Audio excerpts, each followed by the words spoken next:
You are listening to Claret and Blue, an Aston Villa podcast brought to you by Birmingham Live. Hello and welcome back to the Claret and Blue podcast. My name is John Townley and today we have the pleasure of being joined by tactical expert, Tifo football regular, John McKenzie. John, how are you? I'm doing really, really well, thank you. It's great to be on again and really enjoyed talking about tactical managers, and that is definitely what Unai Emery is. So looking forward to chatting to you. Yeah, and for those who don't know the work that John does and all the other guys as well at Tifo, please do check them out. We'll link them in the bio and across socials, etc. So they do some really nice work, and I'm sure our viewers will also like the stuff that you produce, John. We have you on, as you mentioned, to talk a bit about Unai Emery, but specifically the sort of playing out from the back situation. A lot of Villa fans, I suppose the style itself, a lot of it in terms of what Emery's trying to do at Villa is, it starts literally from playing out from the back and different things that Villa fans are probably still getting used to.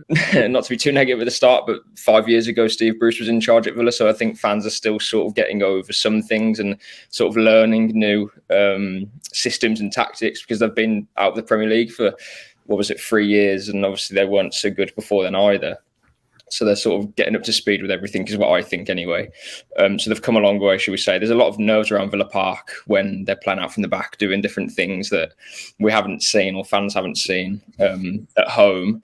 So can you quickly, or at least give a general sort of overview of what is playing out from the back for fans who don't really understand either the point of it or what it's trying to achieve? Can you give us sort of a general overview of what are the benefits of playing out from the back? Yeah, I guess the most important thing to say whenever someone is sceptical about playing out the back is to use the line that I think it was Vincent Kompany used when he first started at Burnley. He was coming into a team where I don't think it's fair to say they weren't interested in building up from the back, but under Sean Dyche, I think a little bit more circumspect about trying to move the ball through from their own back line forwards. And Vincent Kompany says, look, I know that a lot of people are a little bit skeptical about this way of playing, but what you need to understand about me is that I really like scoring goals. That's the fundamental point. And so everything that we're going to be doing, all of this stuff that seems as though it doesn't have much to do with scoring goals, actually all comes down to scoring goals. So the idea of building up from the back is about scoring goals. It's about being able to get the ball from a certain situation where you're able to say, we know what the conditions are going to be every time we start building up from the back.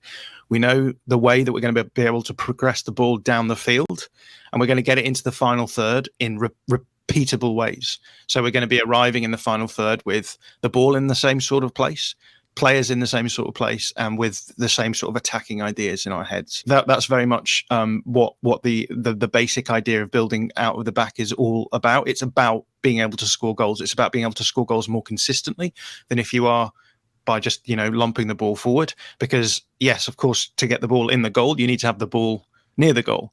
But it's not just about having the ball near the goal. It's about having the players in the right structure near the goal, having possession of the ball near the goal, having control of the ball. And a lot of that will be what Unai Emery is all about. There's also the fact that I mentioned the word control there as well. It is about control. If you kick the ball forward really quickly, often the ball will come back just as quickly. That's a famous quote from Juanma Leo, who used to be the assistant manager at Manchester City. He would say, the faster the ball goes forward, the faster the ball comes back. So with a manager like Unai Emery as well, he's going to be wanting to control the play as well. Yes, you may end up losing the ball when you're building up, but the general upside from what you're trying to do is to be able to score goals, control the game, and make it much more likely that you're going to win the game. So hopefully that's a good overview of why you might build up from the back. It definitely is. I think the key point in all of that is it's the consistency of patterns of play, that sort of thing as well, because as you mentioned, if you go long, and there's reasons why some teams go long, maybe they don't have the quality of player to do it, or there's a short-term benefit of climbing up the league, whatever it may be. But for someone like Unai Emery who's trying to get into a top 6 position with Aston Villa or a top 7, you need to be in every game, or the players at least need to know patterns of play, as you mentioned, consistency of just simple things of knowing where each of your teammates are. And that comes with experience of doing this more regularly. So it's happened right from the start. And I think that's probably why Villa fans have kind of been a bit shocked by it in some ways.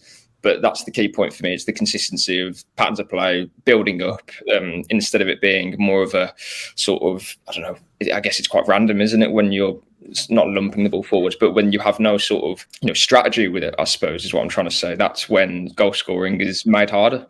I think it's worth saying as well that this is all about the long-term project as well. So obviously, when you're starting off with these sorts of situations, it can be terrifying. I'm a Leeds fan, and I remember Marcelo Bielsa coming in and doing that at Leeds in the Championship. And I mean, I've always been a big believer in that sort of approach and style of play.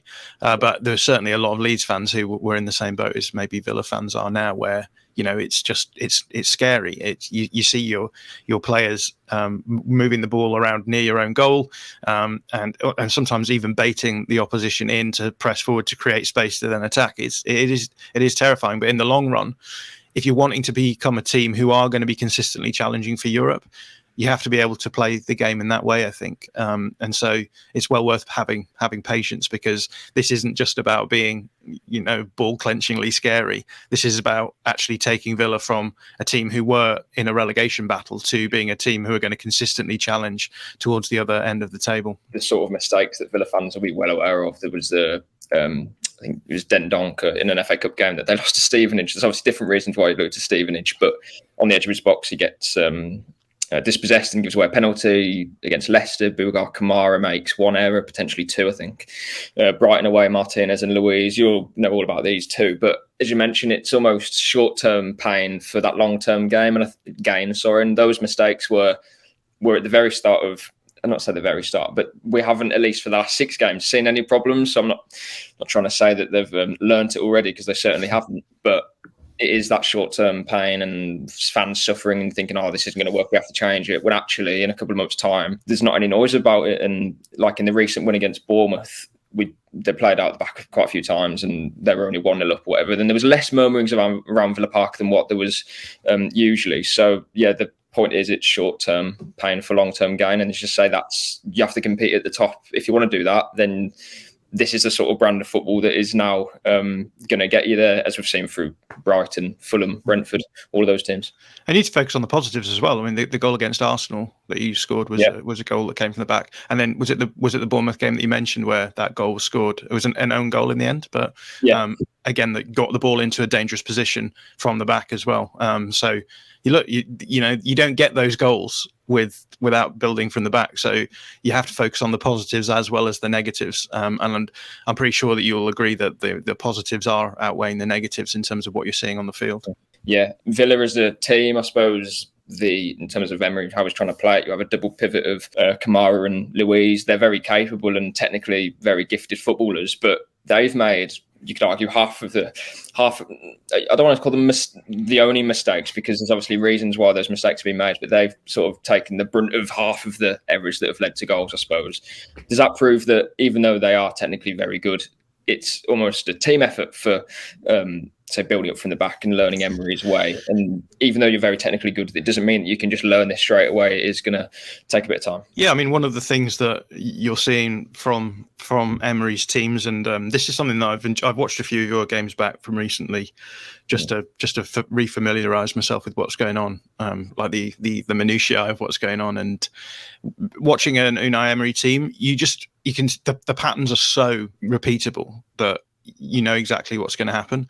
You have those two triangles of the fullback and the centre back on one side, and then the specific ball near double pivot. So the double pivot player who is closest to the ball in the build up, and that player will drop in and will be involved in helping them control the ball in that space. But also if the pressure gets too much on one side, the idea then is that you can move the ball across to the other side, and you've got another triangle exactly the same of the fullback, the centre back on the ball near side, and then the double pivot player as well. And the idea being that you try and form these progressive passes into particularly the number 10s, so the wide players in your 4-4-2. They're going to sit in what we call the half space, so sort of not quite the wide channel, not quite the central channel, in between there, and they're going to look for those progressive passes into their feet. When you play Emi Buendia, he often drops in as well to help out as well. So the idea is you possess the ball, you move it around the opposition, and you try and find those progressive passes into the wide players then to be able to spring these quite direct attacks. If you watch any Villa game pretty much in the last 5 games, you'll see that pattern just being constantly repeated. So with the 2 double pivot players, as you mentioned, they're fundamental to the build-up, but they're also the 2 players who are under the most amount of pressure because they're slightly more advanced, they're in the central space, and the opposition will be, in modern football, usually pressing forward to try and make things difficult for them. So it should come as no surprise that those 2 players are particularly under pressure. Both of them very good technical players, as you've said, but at the same time, so much of this comes out of repeating those sorts of structures and patterns that if there isn't an outcome where they can move the ball on, it may just as well be the fault of their teammates for not actually being in the right position as well. And also, this is, it's a very bold way of playing, and it requires a lot of bravery, and I think the flip side of that is that you will sometimes get into situations where the ball may be turned over and you will be in an open defensive position because you are trying to make the most of the space, and that will come with goals the other way. But in general, as long as you're progressing the ball through that first phase of the build-up, getting the ball into those 10 so that you can turn and then have these attacks through the forward players, then Unai Emery won't care, because more often than not, you will be doing that, not making mistakes. Does that come with the consequence of the opposition manager will quite easily work out that, as we saw against Bournemouth, actually, I think Philip Billing pushed quite high, and in previous games, there was a bit of a squeeze on our holding midfielders. But again, is that bulletproof, and is that why it's a good sort of system that Emery's trying to do at the moment? Because you say you can easily switch the ball if needed, but again, how do you sort of combat that? Because you can't have a million variations of doing it, else the players will just be overloaded with information. But at the same time, I suppose the consequence is that opposition managers will kind of quite quickly work out how to try and negate it, combat how we're trying to play. That's very much the case, and I think with any manager who is probably towards the more scripted side of the spectrum, that is always going to be a problem, and that's why we now see managers like Pep Guardiola, Roberto De Zerbi as well, Mikel Arteta. So much of what they're about is actually flexibility in the build-up phase. So we've already talked about how Unai Emery, you can almost script exactly what the build-up phase is going to look like. There is obviously pressure valves in that system, as we've said, but they are scripted pressure valves, as you mentioned. Whereas when it comes to someone like Roberto De Zerbi or Mikel Arteta or Pep Guardiola, what they have is they have a number of different ways of being able to solve problems in that phase of play. So the opposition, and that's very much how you should think about modern football, really. It's like a series of problem-solving exercises. So how the possession team are going to try and build up in their first phase. So you can try and structure your high press or your mid-block to try and make that as hard as possible for them. If you do that, then when you are someone like Mikel Arteta, you can do a number of things, right? You can start with a flat back 4, so you can have width. You can prioritize width in your first phase of build-up. That is that you've got your fullbacks really wide and then the 2 centre-backs. Obviously, what we've seen a lot happening with under both Guardiola and Arteta this season is inverting fullbacks, right? So the idea then is that one of your fullbacks goes inside, joins the central midfield in the second phase or second line of the build-up, and then you go to a functional back 3. And again, what you're doing then is you're changing the structure. You're doing something to try and negate what the opposition are trying to do with their first line of pressure in their out of possession phase. So the ability to be flexible, I think, in the build-up phase is one that, I mean, the narratives have been with particularly Mikel Arteta, 2 seasons of meh football, followed by clearly one of the best teams in English football right now. Yeah. That's the sort of timescale that you can expect for that sort of flexibility to start coming in. We could talk about Roberto De Zerbi doing it pretty quickly, but Roberto De Zerbi is building on the foundations that Graham Potter laid. Regardless of what people think of Graham Potter since he went to Chelsea, he developed a really flexible team, players who knew what their responsibilities were, who could solve those problems in different phases and could switch up during the game to be able to solve those problems during the game themselves. And so that's why he's been able to do that. So yeah, at the moment, I think with Unai Emery, it's always going to be fairly scripted in the first few phases of build up. The big question is going to be, is there going to be more flexibility in that build up system? Will we start seeing different patterns of play emerging and the players being able to move between those during the game as and when the opposition are able to cause them problems? In terms of the long-term trajectory of Unai Emery, I suspect that's maybe not as likely. And again, that might be why he succeeded quite a lot at mid-table sides, right? So there's going to be certain games where his build-up system works fine and you'll win those games. And then there's going to be certain games where it won't work fine and you don't win those games. But it will be good enough for you to be better than the majority of teams in a league and do quite well in competition play, seemingly, especially if you get to the Europa League. That's sort of what you get with Unai Emery. But again, this is about that longer term trajectory. It's about moving Villa from being a team who've had a series of worse managers, I would say, and getting them to a situation where they're going to be comfortably mid-table, and then deciding when you've reached a ceiling with Unai Emery, or maybe even Unai Emery realizing that he has a ceiling and being able to move beyond that ceiling and take himself to the very top level. And that's what it's about. It's about progressing the team to that point where you are able to compete with the top. And it takes ages. It takes absolutely ages for a team to become good at football. I think people think it happens overnight, but when you look at teams like Brighton and Brentford, that these teams were being smart 10 years ago. So yeah, there has to be a level of patience with whatever's happening right now. And I think, to be honest, Unai Emery is the perfect first step coach. I'm not sure how far he can take you. I think he'll take you a decent stretch. But I think that the Villa fans should be really positive about having a manager of that caliber as their coach right now, because it's exactly what you need. I suppose making that next step as well, as you mentioned with Brighton, Brentford and other clubs who have made it look easy, really. But if you sort of dig further, it's, they've obviously had a lot of work done. But though a lot of those players, they go to Brighton and then they go to a top 6 club or whatever it may be. But what I'm trying to say is, how do Villa go next? Is it Emery works with these players for another 4 years and then suddenly Tyrone Mings becomes an excellent ball-playing centre-half, or, just as an example? Or does he try to recruit players? How does that sort of work? Because, when Brighton have got Lewis Dunk or whatever it may be, that's obviously nurtured his talent a lot in the last 6 years or 7 years, but that was a player who was in the lower league, so, and clearly wasn't up to that level then. Players can get to that level and become, top players in sort of modern football practices. So what is Emery's thing now? Is it just to work with the players that he's got, or is it a bit of both, or is it recruitment? And how does he, I think you get what I'm trying to say. I know that's a bit of a long... No, it's perfect. I guess what I would do there is I would distinguish between the benefits you get from having a tactical system and the benefits you get from the talent levels of your players, right? Those two things are not necessarily set. We've already talked about like developing flexibility within a system so you can get more out of it, and like clearly having a system benefits someone like Lewis Dunk, who I think is a fantastic centre back. But the system allows him to look better than he might do in a different system. And that's going to be true for Villa players. And I'm sure there's players who you've seen under Unai Emery who you start thinking, actually, I didn't realise this player was, I was not familiar with his game, or whatever the meme is.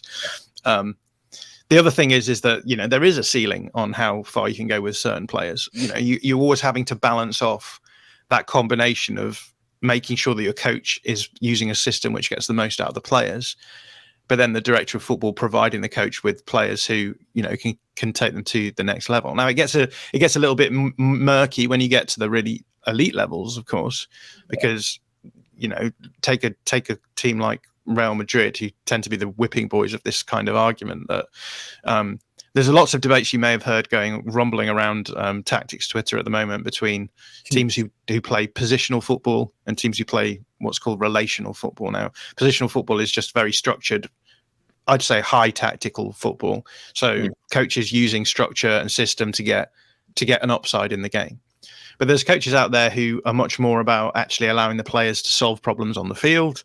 And when you have supremely talented players like Real Madrid have, there's a sense in which you can, you give them a really basic structure or system to work in, but then you allow the players to, get around the ball, work the ball forward through just close build up and ability to be press resistant, really smart creative passing, and then elite forwards who are just going to score in certain situations. That works as well. So it is murky because you can go too far the other way, and this is the big argument that is being had in tactics Twitter at the moment. What happens when you become so reliant on your structure and your system that you actually start curtailing the freedom and creativity of the talented players that you have? But I think, when you're bringing in someone like Unai Emery, the idea is, right, we're bringing in a coach who is very good at setting up a structure which will get the most out of players. And it will get the most out of, your Tyrone Mings, who people may not expect to be the greatest ball playing centre half in the world.